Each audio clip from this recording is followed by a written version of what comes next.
Hello എൽസിയാണേ. ഞാനും ഫെലിക്സും പിള്ളേരും കൂടി കഴിഞ്ഞ ആഴ്ച ഫ്രാൻസ് ആൻഡ് ബെൽജിയം ട്രിപ്പിന് പോയി.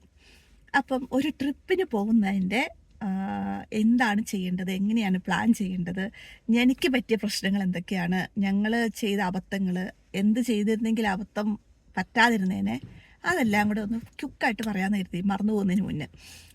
അപ്പം ഈ ട്രിപ്പ് പ്ലാൻ ചെയ്തത് 2025 സെപ്റ്റംബർ ഓഗസ്റ്റ് സമയത്താണ്. അപ്പോൾ അന്നേരം തന്നെ നമ്മൾ സ്കൂള് അവധി നോക്കിയിട്ട് മെയ്യിൽ ഹാഫ് ടൈം എപ്പോഴാണ്, അത് ഓരോ വർഷം മാറിക്കൊണ്ടിരിക്കും, ഹാഫ് ടൈം എപ്പോഴാണെന്ന് നോക്കി ആ കറക്റ്റ് സമയത്ത് നമ്മൾ ആനുവൽ ലീവ് എടുത്ത് വെക്കണം.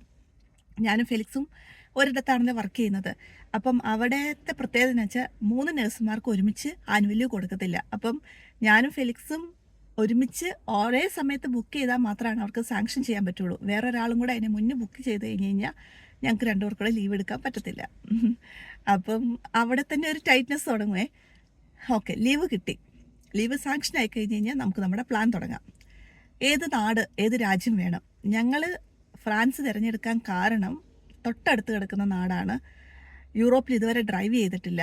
ഒരുപാട് ദൂരത്തേക്കൊക്കെ തിരഞ്ഞെടുത്ത് കഴിഞ്ഞ് കഴിഞ്ഞാൽ എന്തെങ്കിലും ഒരു പ്രശ്നം പറ്റിക്കഴിഞ്ഞ് കഴിഞ്ഞാൽ നമുക്ക് ഉടനെ വീട്ടിലേക്ക് തിരിച്ചു പോകാനോ, എപ്പോഴും നമ്മൾ അടുത്ത് നിൽക്കുന്ന സംഭവമാണല്ലോ നമ്മൾ ആദ്യം നോക്കേണ്ടത്. അങ്ങനെ അത് കഴിഞ്ഞിട്ടാണല്ലോ ദൂരയിലേക്ക് നോക്കേണ്ടത്. അതുകൊണ്ട് തന്നെ ഫ്രാൻസ് മാത്രം എന്നുള്ള തീരുമാനത്തിലെത്തി. ഓക്കെ, അപ്പോൾ സ്ഥലം ഓക്കെ ആയി. ഇനി എവിടെ താമസിക്കണം? എയർബിഎൻബി ആണ് ഞങ്ങൾ ഇത്രയും നാളും എടുത്തിട്ടുള്ളത്. ഞങ്ങൾ ഹോട്ടൽ എടുത്തിട്ടുണ്ട്, പക്ഷെ അതിങ്ങനെ ലാസ്റ്റ് നിമിഷം നമുക്ക് വേറെ ഒന്നും കിട്ടാതെ വരുമ്പോഴാണ് ഞങ്ങൾ ഹോട്ടലിലേക്ക് പോകുന്നത് പെട്ടെന്ന്. അല്ലെങ്കിൽ എയർബിഎൻബി, എനിക്ക് ഇഷ്ടംപോലെ സമയമുണ്ട്. അപ്പോൾ ഞാനൊരു സെപ്റ്റംബറോടുകൂടി എയർബിഎൻബി നോക്കി തുടങ്ങി. കലൈസ് നമ്മൾ ഫ്രാൻസ് അവിടുത്തെ ഡോവറിൽ നിന്ന് ഞങ്ങൾ സ്റ്റാർട്ട് ചെയ്ത് കലൈസിൽ ഇറങ്ങി. അവിടെ നിന്ന് ഒരു 2 മണിക്കൂർ ദൂരെ ഒരു അക്കോമഡേഷൻ, അവിടെ നിന്ന് 2 മണിക്കൂർ ദൂരെ അടുത്ത അക്കോമഡേഷൻ, പിന്നെ തിരിച്ച് കലൈസിനടുത്ത് തന്നെ ഒരു അക്കോമഡേഷൻ, പിന്നെ തിരിച്ചു പോരുന്നു. അങ്ങനെ എല്ലാം കൂടി 6 ദിവസത്തെ ട്രിപ്പ്. ചൊവ്വാഴ്ച രാവിലെ ഞങ്ങൾ കയറി, ഞായറാഴ്ച ഞങ്ങൾ രാത്രി തിരിച്ചെത്തി. തിങ്കളാഴ്ച പിള്ളേർക്ക് സ്കൂളുണ്ട്, തിങ്കളാഴ്ച നൈറ്റ് ഉണ്ട് എനിക്ക്. അപ്പം അവിടെ ഇച്ചിരി ടൈറ്റായി, തുടക്കം വെച്ച് ടൈറ്റായി, പക്ഷേ ഇടയ്ക്ക് കുഴപ്പമില്ല. അങ്ങനെയായിരുന്നു ആദ്യത്തെ പ്ലാൻ. ഈ ഫ്രാൻസിൽ ഞങ്ങൾ ആദ്യം പറഞ്ഞ ദിവസവും ആദ്യം പോകുന്ന സ്ഥലത്തും അവസാനം പോകുന്ന സ്ഥലത്തും ഒന്നും അധികം കാണാനില്ല. കാണാനുള്ളത് മൊത്തം പാരീസിലാണ്. അങ്ങനെ ഞങ്ങൾ ചിന്തിച്ചു, എന്തായാലും പോവാണ്, എന്നാൽ പിന്നെ ബെൽജിയം കൂടെ ഒന്ന് കണ്ടേക്കാന്ന്. അങ്ങനെ ഞങ്ങൾ ബുക്ക് ചെയ്ത എയർബിഎൻബി അമൈൻസ് എന്ന് പറഞ്ഞൊരു സ്ഥലത്തായിരുന്നു ആദ്യ ദിവസം ബുക്ക് ചെയ്ത്. അത് ഞങ്ങൾ ക്യാൻസൽ ചെയ്തു. ക്യാൻസലേഷൻ പോളിസി ഒക്കെ ഉണ്ട്. 26 തീയതി ഞങ്ങൾ പോയത്. 21 മുന്നാണെങ്കിൽ ഫ്രീ ക്യാൻസലേഷൻ ഉണ്ട്. അങ്ങനെ ഞങ്ങൾ ക്യാൻസൽ ചെയ്ത് ബെൽജിയത്തിൽ കുറച്ചും കൂടെ ഫ്രാൻസിനോട് അടുത്തുള്ളൊരു സ്ഥലം, സ്റ്റാർട്ട് വിത്ത് എസ്, സോറി ഈ സ്ഥലങ്ങളൊന്നും എനിക്ക് ഓർമ്മ കിട്ടുന്നില്ല. എസ് തുടങ്ങുന്ന ഒരു സ്ഥലമാണ്, നമ്മുടെ ഫ്രാൻസിനോട് അടുത്ത് കിടക്കുന്ന സ്ഥലമാണ്. അപ്പോൾ ഞങ്ങൾ കലൈസിൽ നിന്ന് നേരെ ബ്രെക്സിറ്റ് പോയി. അവിടെ വണ്ടി പാർക്ക് ചെയ്ത് ഞങ്ങൾ അവിടെയൊക്കെ കണ്ടു. ഓക്കെ, ഇതെങ്ങനെ നമുക്ക് അറിയാൻ പറ്റും? ഇത് നമുക്ക് അറിയത്തില്ലാത്തൊരു ഭാഷയാണ്, നമുക്ക് അറിയില്ലാത്ത നാടാണ്, ഒരുപാട് കൺഫ്യൂഷൻസ് ഉണ്ട്. എന്താണ് ചെയ്യേണ്ടത്, എവിടെയാണ് ചെയ്യേണ്ടത്, എവിടെയാണ് പാർക്കിങ് എന്നൊന്നും കണ്ടുപിടിക്കാൻ പറ്റുന്നില്ല. നെറ്റ് കണക്ഷൻ അതും നമുക്കറിയത്തില്ല, എങ്ങനെയാണ് പ്രോപ്പറായിട്ട് കിട്ടുമോ ഇല്ലയോ എന്നുള്ളത്. അപ്പം ഞാനിതെല്ലാം AI ചോദിച്ചു, ഇങ്ങനെ ഇന്നതാണ് പ്ലാൻ, എങ്ങനെയാണ് ഞങ്ങൾക്കൊരു ഐറ്റിനറി തരാമോ? ഞങ്ങളിങ്ങനെ ബെൽജിയം ഒന്ന് കാണണം, പക്ഷേ അത് കഴിഞ്ഞ് ഫ്രാൻസിലേക്ക് തിരിച്ചു വരണം, ഒരുപാട് ഹെക്റ്റിക് ആവാനും പാടില്ല, പിള്ളേരൊക്കെ ഉണ്ട്. എന്നിട്ട് അവരൊരു ഐറ്റിനറി തന്നു. അതായത് കലൈസിൽ ഇറങ്ങിക്കഴിഞ്ഞിട്ട് എവിടെ ഫുഡ് കഴിക്കാൻ പറ്റും, പിന്നെ അവിടെ നിന്ന് ബ്രെക്സിറ്റ് പോയി കഴിഞ്ഞാൽ എവിടെ പാർക്ക് ചെയ്യാൻ പറ്റും, അതിൻ്റെ അഡ്രസ്സുകൾ, അത് കഴിഞ്ഞിട്ട് അവിടെ നിന്ന് എപ്പോൾ സ്റ്റാർട്ട് ചെയ്യണം, എപ്പോൾ എൻഡ് ചെയ്യണം, അതൊട്ട് അതായത് എത്ര മണിക്കൂർ നമുക്ക് ഒരിടത്ത് സ്പെൻഡ് ചെയ്യാൻ പറ്റും, ഡീറ്റെയിൽ ആയിട്ടുള്ളൊരു ഐറ്റിനറി കിട്ടി. ഞാനത് കോപ്പി പേസ്റ്റ് ചെയ്ത് ഒരു വേർഡ് ഡോക്യുമെൻറ്റിലേക്ക് എഴുതി, എനിക്ക് ആവശ്യമുള്ളത് മാത്രം, അഡ്രസ്സുകളടക്കം, വീടിൻ്റെ അഡ്രസ്സുകളടക്കം. കാരണം ആ ഒരു സമയത്ത് നമ്മൾ പാനിക്കായിട്ട് നമുക്ക് നെറ്റില്ലാത്ത ചിലപ്പോൾ ഏരിയാസ് ആയിരിക്കും. അപ്പം നമുക്ക് ആ ഒരു പേപ്പറിൽ എഴുതിയെങ്കിൽ അതിൻ്റെ ഒരു കൺവീനിയൻസ് എന്ന് പറയുന്നത് വളരെ വലുതായിരുന്നു. എനിക്ക് ഭയങ്കരമായിട്ടത് ഹെൽപ്ഫുൾ ആയി കേട്ടോ. കയ്യിലിരുന്നത് കൊണ്ട് നെക്സ്റ്റ് എന്താണെന്ന് പറഞ്ഞ് പെട്ടെന്ന് നമുക്ക് പോകാൻ പറ്റും. അങ്ങനെ അത് പ്രിപ്പയർ ചെയ്തു, അതിനെ റീറൈറ്റ് ചെയ്തു, പിന്നെ റീറൈറ്റ് ചെയ്തു, കട്ട് ഔട്ട് ചെയ്തു, എന്തൊക്കെ സാധനങ്ങൾ ചെയ്യണം ഫ്രാൻസിലേക്ക് പോകുമ്പം. ഞങ്ങൾക്ക് പറ്റിയ ഒരു അബദ്ധം അതിനകത്തുണ്ടായിരുന്നത്. ഓക്കെ, എന്തൊക്കെ സാധനം വേണമെന്ന് പറഞ്ഞാൽ V5 സർട്ടിഫിക്കറ്റ് വേണം, ഇൻഷുറൻസ്, അങ്ങോട്ടുള്ള ഇൻഷുറൻസ് സ്പെഷ്യലായിട്ട് എടുക്കണം, ഹെൽത്ത് ഇൻഷുറൻസ് എടുക്കണം. ഹെൽത്ത് ഇൻഷുറൻസ് ഒക്കെ നേരത്തെ മറ്റേ ഗ്ലോബൽ ഹെൽത്ത് കാർഡ് ഉണ്ട്, അത് നേരത്തെ അപ്ലൈ ചെയ്യണം. ഞങ്ങൾ അപ്ലൈ ചെയ്തില്ല, ഞങ്ങൾ തലേദിവസമാണ് അതിനെക്കുറിച്ച് ചിന്തിച്ചത് തന്നെ. പിന്നെ പോസ്റ്റ് ഓഫീസിൻ്റെ ഒരു 70 പൗണ്ടിൻ്റെ ഇൻഷുറൻസ് എടുത്തിട്ടാണ് ഞങ്ങൾ പോയത്. അല്ലെങ്കിൽ ഒരു ഹെൽത്ത് കാർഡ് ഉണ്ടെങ്കിൽ അവിടെ ഫ്രാൻസിലാണെങ്കിലും ട്രീറ്റ്മെൻറ്റ് ഫ്രീ ആയിട്ട് നമുക്ക് കിട്ടിയേനെ. പക്ഷെ ഓൺലൈനിൽ ചെയ്യാൻ വളരെ എളുപ്പമാണ് കേട്ടോ ഹെൽത്ത് കാർഡ്. പിന്നെ എയർ ടിക്കറ്റ് എന്ന് പറഞ്ഞൊരു സംഭവം, എന്നാണ് എൻ്റെ ആ ഇനിഷ്യൽ വരുന്നത്. യു കെ എന്ന് എഴുതിയിട്ടുള്ള സ്റ്റിക്കർ നമ്മൾ കാറിൽ ഒട്ടിച്ചിരിക്കണം. അത് അവർക്ക് മനസ്സിലാക്കാനും നമുക്കൊരു ഹെൽപ്പ് കിട്ടാനൊക്കെ ഒരുപാട് ഉപകരിപ്പിക്കും. പിന്നെ പോലീസുകാർക്കാണെങ്കിൽ എല്ലാവർക്കും അറിയാൻ പറ്റും ഇത് UK രജിസ്ട്രേഷൻ വണ്ടിയാണെന്ന്. അല്ലെങ്കിൽ തന്നെ രജിസ്ട്രേഷൻ കണ്ടു കഴിഞ്ഞാൽ അറിയാൻ പറ്റും, പക്ഷേ ഇത് ഒട്ടിക്കണം എന്നാണ് നിയമം. പിന്നെ ഒരു സംഭവമാണ് എയർ ടിക്കറ്റ് എന്ന് പറയുന്നത് നമുക്ക് ചില സ്ഥലങ്ങളിൽ, അതായത് പാരീസ്, പിന്നെ മെയിനായിട്ടുള്ള സിറ്റികളിലൊക്കെ ഈ എമിഷൻ സർട്ടിഫിക്കറ്റ് വേണം. അതായത് നമ്മുടെ കാറിൽ നിന്ന് ഒരുപാട് പൊല്യൂഷൻ എമിറ്റ് ചെയ്യുന്നില്ല എന്നുള്ളതിൻ്റെ ഒരു സർട്ടിഫൈ ചെയ്ത ഒരു ലെറ്റർ, അല്ലെങ്കിൽ ഓൺലൈനിൽ നമ്മൾ അപ്ലൈ ചെയ്ത് കഴിഞ്ഞ് കഴിയുമ്പം അതിനൊരു ഒന്നര ആഴ്ച കണ്ട് എടുക്കും അത് ശരിയായി കിട്ടാനായിട്ട് അപ്ലൈ ചെയ്ത് കഴിഞ്ഞാൽ. എന്നിട്ട് നമുക്കൊരു സ്റ്റിക്കർ ഒട്ടിച്ച് കഴിഞ്ഞാൽ മാത്രമേ നമുക്ക് പാരീസിൽ വണ്ടി ഓടിക്കാൻ പറ്റത്തുള്ളൂ. അപ്പം ഞങ്ങൾ പാരീസിലേക്ക് വണ്ടി എടുത്തില്ല. വണ്ടി എടുത്താൽ തന്നെ അവിടെ പാർക്കിംഗ് കിട്ടാൻ വളരെ പാടാണ്. നമ്മൾ കാർ ഓടിച്ച് ജസ്റ്റ് ഒന്ന് കണ്ടിട്ട് പോരാനേ പറ്റത്തുള്ളൂ. അങ്ങനെ ഞങ്ങൾ അത് എയർ ടിക്കറ്റ് മറന്നുപോയി. ബാക്കി എല്ലാ കാര്യങ്ങളും ഉണ്ടായിരുന്നു. പിന്നെ കാറ് പൂട്ടി വെക്കാനായിട്ട്, സ്റ്റിയറിംഗ് വരെ പൂട്ടി വെക്കാനായിട്ടൊരു സാധനം വാങ്ങിച്ചു. പിന്നെ ഫസ്റ്റ് എയ്ഡ് കിറ്റ് വാങ്ങിച്ചു. ഫയർ എക്സ്റ്റിങ്ക്യൂഷർ അതേ കാറിൻ്റെ സൈഡിൽ ഇപ്പോഴും കിടക്കുന്നുണ്ട്. അതൊരു കിറ്റായിട്ട് eBay നിന്നാണോ ആമസോണിൽ നിന്നാണോ ഒരു 39-40 പൗണ്ടിൻ്റെ ഒരു കിറ്റ് എല്ലാം ഉണ്ട് അതിനകത്ത്. ഈ UK സ്റ്റിക്കർ, ഇത്, പിന്നെ ഫസ്റ്റ് എയ്ഡ് ബോക്സ്, പിന്നെ എന്നതാ ഈ മറ്റേ ഡേഞ്ചറിൻ്റെ സൈൻ കാണിക്കുന്ന സാധനം എന്തെങ്കിലും പറ്റിക്കഴിഞ്ഞ് കഴിഞ്ഞാൽ, പിന്നെ ഈ എലൂമിനൻ്റ് ആയിട്ടുള്ള ജാക്കറ്റുകൾ 4 പേർക്ക്, അങ്ങനെ ഒരുവിധം എല്ലാ സാധനങ്ങളും അതിനകത്തുണ്ട്. നമുക്ക് കാർ ബ്രേക്ക് ഡൗൺ ആയി കഴിഞ്ഞ് കഴിഞ്ഞാൽ റോഡ് ട്രിപ്പാണല്ലോ നമ്മൾ ഉദ്ദേശിക്കുന്നത്. അപ്പം അത് വെളിയിലിറങ്ങി നിൽക്കാനായിട്ടും ആൾക്കാർ മനസ്സിലാക്കാനൊക്കെ ആയിട്ട് ഉണ്ട്. അതെല്ലാം നേരത്തെ വാങ്ങിച്ചു വെക്കുക. പാക്കിങ് എത്രയും നേരത്തെ ചെയ്യാൻ പറ്റുന്നോ അത്രയും നേരത്തെ ചെയ്യുക. കാരണം തലവേദന ഒഴിഞ്ഞ് കിട്ടും. നമുക്കും പാക്ക് ചെയ്ത് കഴിയുമ്പോഴത്തേക്കും കൂടുതൽ ഐഡിയാസ് കിട്ടും, നമുക്ക് റിഫൈൻ ചെയ്യാൻ പറ്റും. ഓക്കെ, ഇതിനേക്കാളും നല്ലതായിരിക്കുമല്ലോ ഈ ഡ്രസ്സ്. അപ്പം നമ്മളിങ്ങനെ ചിലപ്പോൾ ഉറക്കത്തിൽ നിന്ന് എഴുന്നേൽക്കുമ്പോഴായിരിക്കും ചിന്തിക്കുന്നത്, അല്ലെങ്കിൽ ഡ്യൂട്ടിക്ക് ഇടയ്ക്കാണ് ചിന്തിക്കുന്നത് എന്തുകൊണ്ട് എനിക്ക് അത് ട്രൈ ചെയ്തുകൂടാ. അപ്പം നമുക്ക് റീതിങ്ക് ചെയ്യാനും എടുത്ത് മാറ്റാനും എടുക്കാനൊക്കെ സമയം കിട്ടും. പിന്നെ റോഡ് ട്രിപ്പ് ആയത് നമ്മുടെ സ്വന്തം കാറായതുകൊണ്ട് നമുക്ക് ഫ്ലൈറ്റിൻ്റെ ആ ഒരു ലഗേജിൻ്റെ ബാരിയറൊന്നുമില്ല. നമുക്ക് നമ്മുടെ ഇഷ്ടത്തിനനുസരിച്ച് ഡ്രസ്സ് കൊണ്ടുപോകാൻ പറ്റി. എനിക്ക് പറ്റിയ അബദ്ധം എഗെയിൻ, ഞാൻ പാക്ക് ചെയ്ത സമയത്ത് ഇവിടെ ഭയങ്കര തണുപ്പായിരുന്നു. അപ്പം ഞാൻ തണുപ്പിനുള്ള ഡ്രസ്സുകളെല്ലാം എടുത്തു വെച്ചു. അത് കഴിഞ്ഞ് ഞാൻ പോകുന്നതിന് 2 ദിവസം മുൻപ് ഇവിടെ ഭയങ്കര ചൂടായി. അപ്പോൾ ഞാൻ ആകെ കൺഫ്യൂസ്ഡായി, ചൂട് വേണോ തണുപ്പ് വേണോ. അങ്ങനെ ഞാൻ ചൂടിനുള്ള ഡ്രസ്സുകളും എടുത്തു വെച്ചു. അപ്പോൾ എനിക്ക് രണ്ടും കൊണ്ടുപോകേണ്ടി വന്നു. അപ്പം ഞാൻ ഇവിടെ നെറ്റിലെല്ലാവരും ചോദിക്കുന്നു ഞാൻ എന്ത് ഡ്രസ്സ് കൊണ്ടുപോകാമെന്ന് പറഞ്ഞപ്പോൾ അവർ പറഞ്ഞു ലെയർഡായിട്ട് പല ലെയറിലുള്ള ഡ്രസ്സുകൾ എടുക്കാൻ പറഞ്ഞു. ഒരു കാർഡിഗൻ എടുക്കുക, ഒരു ജാക്കറ്റ് എടുക്കുക, മഴക്കോട്ട് എടുക്കുക, മഴ പെയ്യാനുള്ള ചാൻസ് ഉണ്ട്, മഴക്കോട്ട് മസ്റ്റാണ്. അങ്ങനെ ഇവരുടെ അഡ്വൈസും നമ്മുടെ കോമൺ സെൻസും നമ്മുടെ മുന്നുള്ള എക്സ്പീരിയൻസും എല്ലാം വെച്ചിട്ട് കുറേ സാധനം എടുത്തു. പിന്നെ ഞാൻ അടുക്കളയിലേക്ക് അവിടെ ചെന്നിട്ട് ഇനി സാധനം വാങ്ങിച്ച് വെറുതെ പൈസ കളയണ്ടല്ലോ എന്ന് ഓർത്ത് അടുക്കളയിലേക്ക് അത്യാവശ്യമുള്ള സാധനങ്ങൾ മൊത്തം ഞാൻ നേരത്തെ കുക്ക് ചെയ്തെന്ന് വെച്ച് കഴിഞ്ഞാൽ 2-3 ദിവസം മുന്നേ കുക്ക് ചെയ്ത് ഞാൻ ഫ്രീസറിൽ കയറ്റി കുറേ ഫുഡ് ഐറ്റംസ്. അതായത് ബീഫ്, പോർക്ക് വരട്ടി മറ്റേ ബ്ലാക്ക് കളർ ആക്കുന്നില്ലേ, ബീഫ് പോർക്ക് കുറച്ച് ബിരിയാണി, ചിക്കൻ ബിരിയാണി, ഇതാണ് മെയിനായിട്ട് ഞാൻ ഉണ്ടാക്കി വെച്ചത്. അത് നല്ല ബൾക്കല്ല എന്നാലും അത്യാവശ്യം എമൗണ്ട്. അത് 3 ഞാൻ ഫ്രീസറിൽ കയറ്റി വെച്ചിട്ട് അന്നത്തെ ദിവസം രാവിലെ ഞങ്ങൾക്കൊരു ഫ്രിഡ്ജ് ഉണ്ട്, കാറിൽ കൊണ്ട് കുത്താൻ പറ്റുന്ന ഫ്രിഡ്ജ് ഉണ്ട്. അപ്പോൾ ആ ഫ്രിഡ്ജിലേക്ക് എടുത്ത് വെച്ച് കഴിഞ്ഞാൽ അത് കേടാവാതെ കിട്ടും. ഞങ്ങൾ ഇവിടുന്ന് യാത്ര തിരിച്ചു. അതൊക്കെ എനിക്ക് ഒരുപാട് ഉപകാരപ്പെട്ടു കേട്ടോ. എന്ന് വെച്ചാൽ പിന്നെ സ്നാക്സ് ഐറ്റംസ് ഒന്നും അധികം ഉപകാരപ്പെട്ടില്ല. കാരണം എന്നാണെന്നറിയോ, നമ്മൾ ഭയങ്കര ദാഹമായിരുന്നു, ഭയങ്കര ചൂട്. എൻ്റെ അമ്മയെ 32-35 ഡിഗ്രി ചൂടായിരുന്നു, ഇതുവരെ ഇല്ലാത്ത ചൂടായിരുന്നു. അതുകൊണ്ട് നമ്മൾ ഒരു പ്രാവശ്യം വിശപ്പ് ഫുഡ് കഴിച്ചു കഴിഞ്ഞ് കഴിഞ്ഞാൽ നല്ല ഹെവി ആയിട്ട് കഴിച്ചു കഴിഞ്ഞാൽ പിന്നെ പിറ്റേ ദിവസം നേരം മുഴുവനും ദാഹം മാത്രമേ ഉണ്ടാവുള്ളൂ, നമുക്ക് വിശപ്പ് തോന്നത്തേയില്ല, അത്രയും നമുക്ക് ചൂടങ്ങ് അടിച്ചിട്ടേ. അപ്പോൾ സ്നാക്സ് ഒന്നും അധികം ഉപകാരപ്പെട്ടൊന്നുമില്ല. ബട്ട് പിന്നെ ഇരുന്ന് കഴിക്കാനും പറ്റുന്നില്ല, കാറിലിരിക്കുമ്പോഴാണ് ആകെ സ്നാക്സ് കഴിക്കാൻ പറ്റുന്നുള്ളൂ. പിന്നെ കാണുന്നിടത്തൊക്കെ ഞങ്ങൾ ഫുഡ് കഴിച്ചാണ് പോകുന്നത്. പിന്നെ അവിടുത്തെ ഫുഡും കൂടെ എൻജോയ് ചെയ്യാൻ വേണ്ടിയാണല്ലോ നമ്മൾ പോകുന്നത്, നമ്മൾ കയ്യിലിരിക്കുന്ന ഫുഡ് എൻജോയ് ചെയ്യാനല്ലല്ലോ നമ്മൾ പോകുന്നത്. അപ്പോൾ അതുകൊണ്ട് അത്യാവശ്യം സ്നാക്സ് കൊണ്ടുപോയാൽ മതി.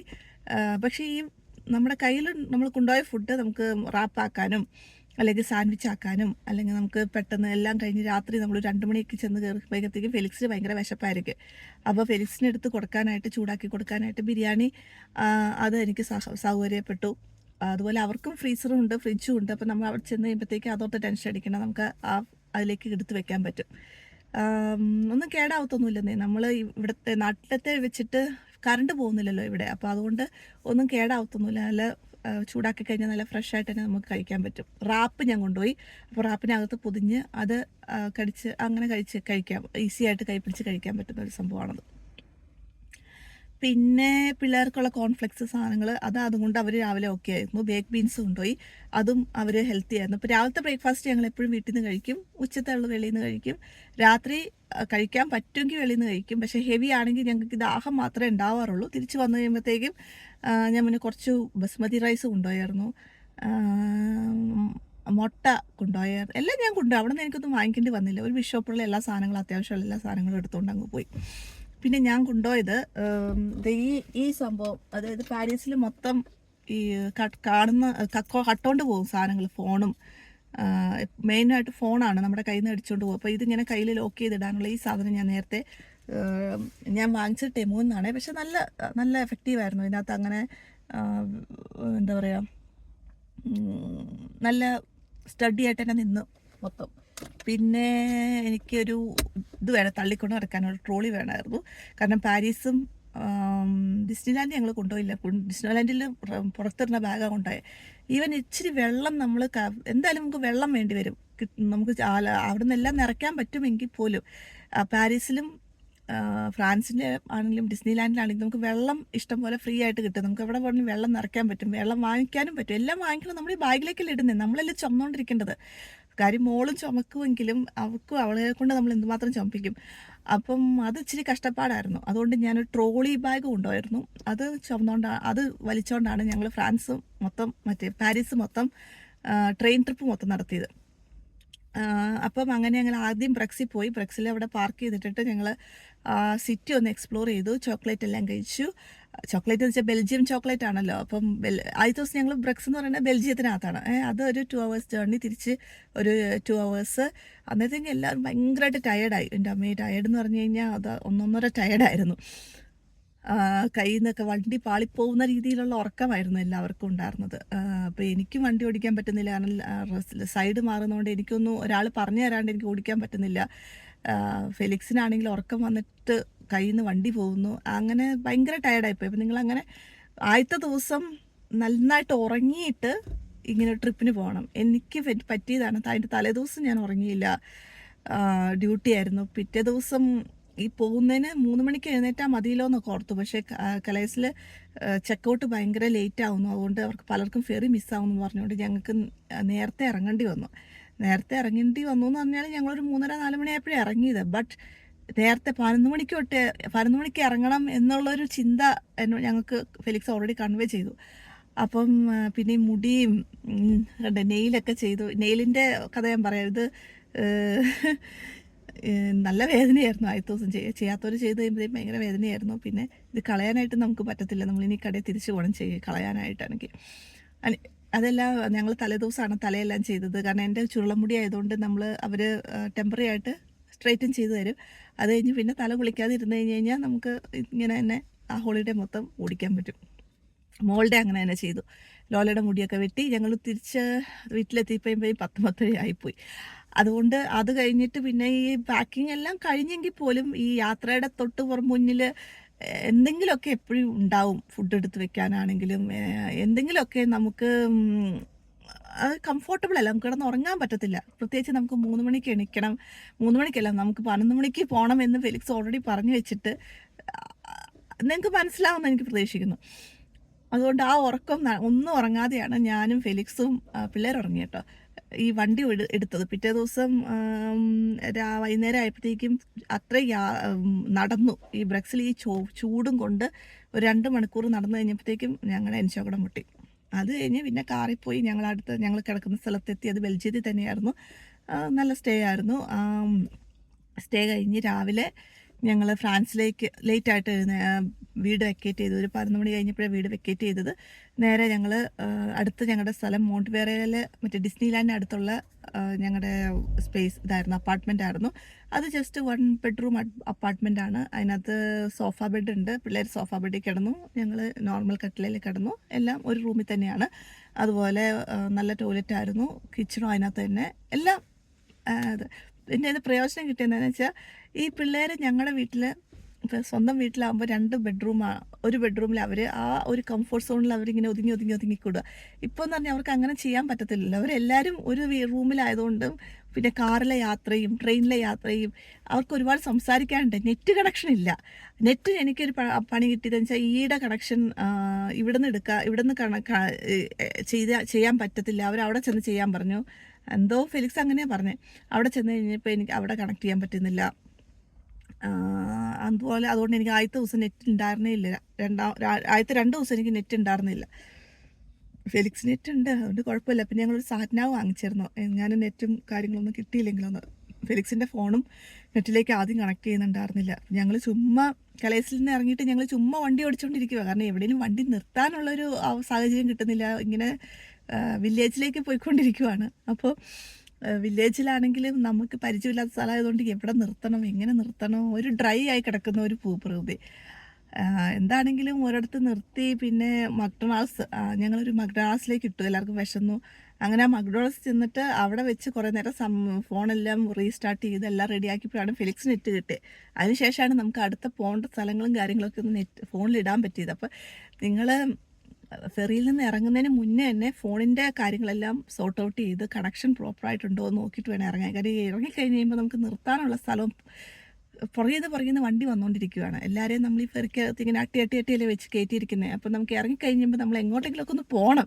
എന്നിട്ട് കുറേ നേരം പോയി കഴിഞ്ഞാൽ മാത്രമേ നമുക്ക് നിർത്താനൊരു സ്ഥലം കിട്ടത്തുള്ളൂ. അത് ഞങ്ങൾക്ക് അതുപോലും കിട്ടിയില്ല. സാറ്റ്നാവും വർക്ക് ചെയ്യുന്നില്ല. എല്ലാം ഈ കൺട്രി മാറിക്കിടക്കുമല്ലേ. വണ്ടിയിലാണെങ്കിലും അവസാനം വണ്ടിയുടെ സാറ്റ്നാവാണ് വർക്ക് ചെയ്തത്. ഞങ്ങൾ വാങ്ങിച്ച സാറ്റ്നാവ് വർക്ക് ചെയ്യുന്നില്ല, ഞങ്ങളുടെ ഫോണുകൾ വർക്ക് ചെയ്യുന്നില്ല. വണ്ടിയുടെ സാറ്റ്നാവ് വർക്ക് ചെയ്യുന്നത് ഞങ്ങൾ പ്രതീക്ഷിച്ചില്ല. പക്ഷെ അതാണ് ഹെൽപ്ഫുൾ ആയത്. എനിവേ, അപ്പോൾ ഫോൺ ശരിയായി കഴിഞ്ഞപ്പം പിന്നെ ഓക്കെ ആയി. ഞങ്ങൾ വൈകുന്നേരം ബെൽജിയൻ ചോക്ലേറ്റ് എല്ലാം കഴിച്ച് ഞങ്ങൾ സെറ്റായി. ഞങ്ങൾ വീട്ടിൽ പോയി അവിടെ കിടന്നു. പിറ്റേ ദിവസം ഞങ്ങൾ ഫ്രാൻസിൻ്റെ ഞങ്ങൾ താമസിക്കുന്ന സ്ഥലം മോണ്ട്വേറെ എന്നാണ്. വാൽയൂറോപ്പ് എന്നാണ് ആ സ്ഥലത്തിൻ്റെ പേര്. അത് ഡിസ്നി ലാൻഡിൽ നിന്ന് ജസ്റ്റ് ഒരു 10 മിനിറ്റ് 20 മിനിറ്റ് നടക്കാനുണ്ട്. പക്ഷേ വണ്ടിയിൽ ആണെങ്കിൽ ഒരു 7 മിനിറ്റ് ടാക്സി എടുത്ത് ഞങ്ങൾ കാറ് കൊണ്ടുപോയില്ല. ഞങ്ങൾ വീടിൻ്റെ തൊട്ടടുത്ത് തന്നെ ഒരു കാർ പാർക്ക് ഉണ്ടായിരുന്നു. അതൊക്കെ ഞങ്ങൾ നേരത്തെ പ്ലാൻ ചെയ്ത് വെച്ചിട്ടുണ്ടായിരുന്നതാണ്. നമ്മുടെ പാർക്കിംഗ് നമ്മൾ നേരത്തെ പ്ലാൻ ചെയ്ത് വെക്കണം. വീടിൻ്റെ ഫ്രണ്ടിൽ പാർക്കിംഗ് ഉണ്ടോ, സേഫ് ആണോ, പാർക്കിംഗ് ഇല്ലെങ്കിൽ അടുത്ത് എവിടെയാണ് പാർക്കിംഗ് കിട്ടുന്നത്, എത്ര ആണ് പാർക്കിങ്ങിൻ്റെ റേറ്റ്, പാർക്കിംഗ് സേഫ്, ഇതെല്ലാം ഞങ്ങൾ ആദ്യത്തെ വീട് അമീൻസിൽ മാറ്റാനുള്ള മെയിൻ കാരണം പാർക്കിംഗ് ആയിരുന്നു. അതിൻ്റെ വീടിൻ്റെ ഫ്രണ്ടിൽ ഒന്നും പാർക്കിംഗ് ഉണ്ടായിരുന്നില്ല. അങ്ങ് ദൂരെ പോയി പാർക്ക് ചെയ്യണം. ഈ കാറിന് അടിച്ചോണ്ട് പോവോ, സ്റ്റീൽ ചെയ്യുമോ, കുറേ കഥകൾ ഇങ്ങനെ കേൾക്കുന്നതുകൊണ്ട് പേടിയായിരുന്നു. ഞങ്ങൾ വീടിൻ്റെ ഫ്രണ്ടിൽ തന്നെ പാർക്ക് ചെയ്യാൻ പറ്റുന്ന ഒരു സ്ഥലം നോക്കിയാണ് ഞങ്ങൾ ബെൽജിയത്തിലേക്ക് പിന്നെ അങ്ങനെ ഒരു ചിന്ത വന്നു. അപ്പോൾ അങ്ങനെ ഇച്ചിരി പൈസ കൂടിയാലും കുഴപ്പമില്ല, വീടിൻ്റെ ഫ്രണ്ടിൽ തന്നെ പാർക്കിംഗ് വേണമെന്നുള്ള രീതിയിലാണ് ഞങ്ങൾ ആ സ്ഥലം മാറ്റിയെടുത്തത്. അപ്പോൾ എനിവേ 2, 3, 4 ദിവസം ഞങ്ങളൊരു പാർക്കിംഗ് വീടിൻ്റെ തൊട്ടടുത്തുള്ള ഒരു പാർക്കിങ്ങിൻ്റെ സ്പേസിൽ ആണ് എടുത്തത്. 37 പൗണ്ട് 3 ദിവസത്തെ 3 നൈറ്റും 2 ഡേയും അങ്ങനെ എന്തോ. എനിവേ, അത് കഴിഞ്ഞ് ഞങ്ങൾ പിറ്റേ ദിവസം ഡിസ്നി ലാൻഡിൽ പോയി ക്യൂ നിന്ന് മനുഷ്യൻ്റെ ചോക്കടം മുട്ടി. എൻ്റെ ദൈവമേ, ഒരു റൈഡിൽ കയറാൻ 70 മിനിറ്റ് ക്യൂ നിൽക്കണം. 70 മിനിറ്റ് എന്ന് പറഞ്ഞാൽ നമുക്ക് എവിടെ ഇരിക്കാൻ പറ്റുമോ? തൊട്ടൊന്ന് ഇരുന്ന് കഴിയുമ്പോഴത്തേക്കും ആ ക്യൂ നീങ്ങും. അപ്പോൾ പിന്നെയും എഴുന്നേൽക്കണം, പിന്നെയും പോകണം, പിന്നെയും അവിടെ നിന്ന് ഇരിക്കാൻ നോക്കും. പുറത്തൊക്കെ ഈ തോളത്ത് ബാഗ് കിടക്കുകയാണ്. അപ്പം ചൂടും പിന്നെ 2 പാർക്കാണ്. ഞങ്ങളൊരു പാർക്കിന് ടിക്കറ്റ് എടുത്തോളൂ. രണ്ടാമത്തെ പാർക്ക് എല്ലാവരും വരുന്നത് 2 പാർക്ക് 2 ദിവസമായിട്ടാണ്. പക്ഷേ ഞങ്ങൾ ഒരു ദിവസം മതി എന്നും പറഞ്ഞ് അങ്ങനെ ഒരു ഒരു പാർക്കിൽ കയറി. അത് മറ്റേ സ്റ്റുഡിയോ ഒക്കെ ഉള്ളത്, മറ്റേ ഫ്രോസണും അതൊക്കെ ഡിസ്നി അഡ്വഞ്ചർ പാർക്ക് എന്ന് പറഞ്ഞിട്ടുള്ള സംഭവമാണ്. എല്ലാം ഉണ്ട് അതിനകത്ത്. സ്റ്റുഡിയോസ് ഉണ്ട്, ഷോസ്. അത് തന്നെ ഞങ്ങൾക്ക് അടുത്ത അബദ്ധം പറ്റിയത്, ഷോസുകളൊന്നും ഞങ്ങൾ ബുക്ക് ചെയ്തില്ല. ആപ്പ് ഉണ്ടായിരുന്നു, ഇതെല്ലാം കഥയെല്ലാം പറഞ്ഞും കാട്ടും വീഡിയോസൊക്കെ കണ്ടിട്ടാണ് പോയത്. എന്നിട്ട് പോലും ഞങ്ങൾ ആ ആപ്പ് ഇൻസ്റ്റാൾ ചെയ്തില്ല. ആ ആപ്പ് ഇൻസ്റ്റാൾ ചെയ്തു, പക്ഷേ ആ ആപ്പിലേക്കൊന്ന് തിരിഞ്ഞ് നോക്കിയില്ല. അതിനകത്ത് കറക്റ്റായിട്ടുണ്ടായിരുന്നു എത്ര നേരം ഒരു റൈഡ് വെയിറ്റ് ചെയ്യണം. പിന്നെ എനിക്ക് നെറ്റില്ല, പക്ഷെ ഞാൻ അവസാനം അവിടുത്തെ വൈഫൈ കണക്ട് ചെയ്തെടുത്തു. അപ്പോൾ എനിക്ക് കുറച്ച് നെറ്റ് കിട്ടി. എങ്കിൽ പോലും നമ്മൾ ഈ ക്യൂ നിൽക്കുന്ന സമയത്തൊന്നും ഈ ആപ്പിലേക്ക് നോക്കാൻ നമ്മൾ മറന്നു പോകും. അത് ചൂടെടുക്കണു, എങ്ങോട്ട് പോകണം എന്നറിയത്തില്ല, ഒരു കണ്ണ് കെട്ടിയൊരവസ്ഥ. പിന്നെ ഫെലിക്സ് ഫോട്ടോ എടുത്ത് ഇങ്ങനെ പുറകിൽ നിൽക്കുന്നു. ഫെലിക്സ് ഞങ്ങളുടെ കൂടെ ഒപ്പം വരുന്നില്ല. അപ്പോൾ കാണാനുള്ള